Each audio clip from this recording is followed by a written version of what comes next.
हर हर महादेव। कहाँ से आए हैं? कहाँ जाना है आपको? बैजनाथ धाम जाइएगा। कितना आदमी है? 15 आदमी। और बैजनाथ धाम जाइएगा। कितना दिन में पहुँचिएगा? आए 18 दिन में। कितने आदमी हैं आप लोग? 15 आदमी हैं। इतना ठंडा में जा रहे हैं? हर एक साल जाते हैं क्या?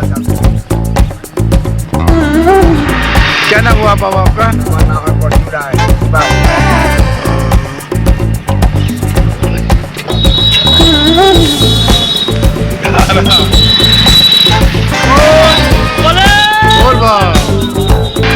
आप देख सकते हैं इतनी ठंड में बाबा धाम जा रहे हैं, वो भी पैदल।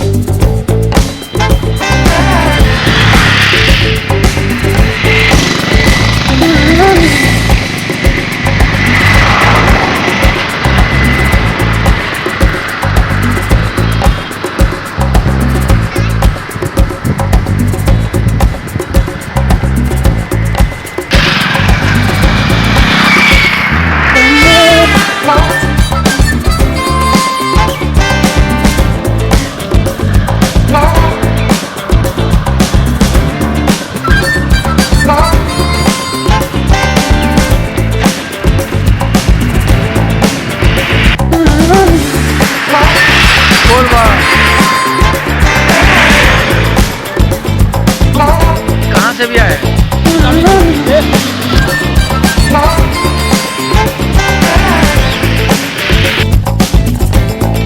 वो